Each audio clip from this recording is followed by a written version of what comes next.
అంటున్నారు. ఆయన ఏమైతే నన్ను అనొద్దురా బాబు అంటే అవే మాటలు పదే పదే పదే వస్తుంటే ఏమనుకోవాలి? రెచ్చగొట్టడమా? రెచ్చగొట్టాల్సినటువంటి అవసరం ఏం లేదు సార్. పవన్ కళ్యాణ్ గారి వ్యవహార శైలి చూస్తుంటే వైఎస్ఆర్ కాంగ్రెస్ పార్టీ రెచ్చగొట్టేటువంటి ధోరణిలో పోవాలని మమ్మల్ని రెచ్చగొట్టేలాగుంది తప్ప మేము ఎక్కడ రెచ్చగొట్టేటువంటి కార్యక్రమాలు చేయలేదు. పవన్ కళ్యాణ్ గారు పాడిందే పాటలాగా అదే మాటలు మాట్లాడుతున్నారు తప్ప ఎక్కడ మార్పు రావడం లేదు.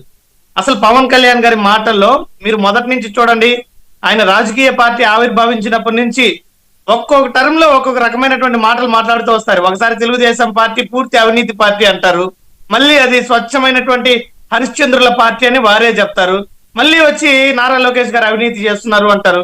ఇప్పుడు మళ్ళీ 15 ఏళ్ళు ఇదే పార్టీ ఉంటుంది, ఇంకొక ప్రభుత్వం రాదు అంటారు. ఏ మాటల్ని బేరీజు వేసుకోవాలి? ఇప్పుడు అధికారంలో పవన్ కళ్యాణ్ గారు అధికారంలో ఉన్నారు. పవన్ కళ్యాణ్ గారు అధికారంలో ఉండి చేయాల్సిందేంది?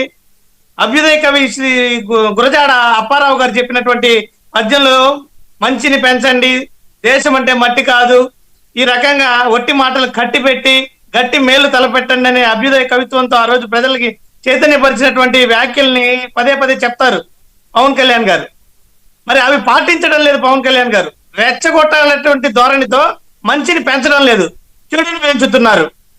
గట్టి మాటలు కట్టిపెట్టి గట్టి మేలు తలపెట్టబోయే మాటలను వదిలేసి అసలు గట్టి మేలు ఆయన పొందుతూ గట్టి మాటలు ప్రజలకు చేరుస్తున్నారు. అంటే పవన్ కళ్యాణ్ గారి మాటలోకి రాగా చేత బట్టి స్పష్టమవుతుంది. సురేష్, గట్టి మేలు ఆయన ఎర్న్ చేస్తున్నారంటే ఏంటా మేలు? ఈ రోజు అధికారంలో ఉండి అధికారాన్ని అనుభవించడం ఆయనకు మేలే కదా. ఆయన ఈ రోజు ఒకటి సార్, అధికారంలో ఉన్నటువంటి వ్యక్తులు చేయాల్సినటువంటి వ్యవహార శైలి ఏంటి? అధికారంలోకి రావడానికి ఏవైతే వాగ్దానాలను చేశారో, అధికారంలోకి వస్తే ఏం చేస్తామని చెప్పారో దృష్టి వాటి మీద కదా పెట్టాల్సింది.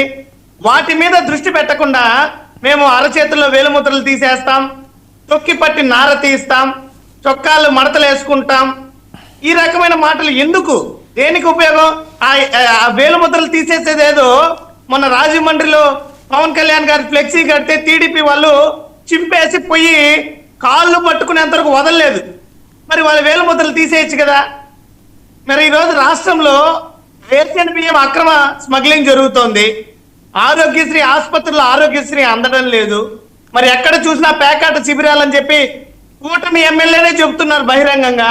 నిన్నటికి నిన్న చిత్తూరు కలెక్టరేట్ ముందర ఆ తెలుగుదేశం పార్టీ నాయకుడు ఒక వ్యక్తి వచ్చి మా గంగాధర్ నెల్లూరు నియోజకవర్గంలో ఇసుక అక్రమ రవాణా జరుగుతోంది, బియ్యం అక్రమ రవాణా జరుగుతోంది, అసాంఘిక కార్యక్రమాలు జరుగుతున్నాయని నిరసన పెద్ద ఎత్తున వ్యక్తం చేశారు కూటమి కార్యకర్త. ఎవరి వేరు ముద్దలు తీయాలి ఇప్పుడు? ఇది సమంజసమా? ఈ రకమైనటువంటి మాటలు ఇది కేవలం డైవర్షన్ పాలిటిక్స్ లో భాగమే. ఎక్కడ కూడా వాళ్ళ పాలనా వైఫల్యాలను కప్పిపుచ్చుకోవడానికి చేస్తున్నటువంటి ఇది ఒక డ్రామా తప్ప దీంట్లో ఏమి అసలు ఏం విషయమే లేదు. పవన్ కళ్యాణ్ గారు కమిషన్లు తీసుకుని పనిచేస్తున్నారంటూ అంబట్ గారు మాట్లాడడం. ఇప్పుడు ఒక విషయం సార్, కూటమిలో భాగస్వామ్యంగా ఉన్నటువంటి పవన్ కళ్యాణ్ గారు ఏ రకమైనటువంటి లబ్ధి అందితే ఇలాంటి రేషన్ బియ్యం స్మగ్లింగ్ విషయం కానీ, ఇసుక దోపిడీలో కానీ, మద్యం వ్యవహారంలో జరిగేటువంటి అవకతవకల్లో కానీ నోరు మెదపకుండా మరోవైపు ప్రభుత్వ ఆస్తులను అప్పనంగా పప్పు బెల్లాల్లాగా ప్రైవేటు వ్యక్తులకు అప్పచెప్తుంటే, పేద ప్రజలకు ఈరోజు ఆరోగ్యశ్రీ అందకుండా సరైన వైద్యం అందకుండా పోతుంటే నోరు తెరవకుండా ఉంటే ఎవరైనా ఏం భావిస్తారు? అంటే పవన్ కళ్యాణ్ గారికి ఇందులో అంతర్గతంగా ఏదైనా లబ్ధి ఉంటేనే ఈ రకంగా నోరు మెదపడం లేదు అన్నటువంటి భావన కలుగుతుందా, కలగదా?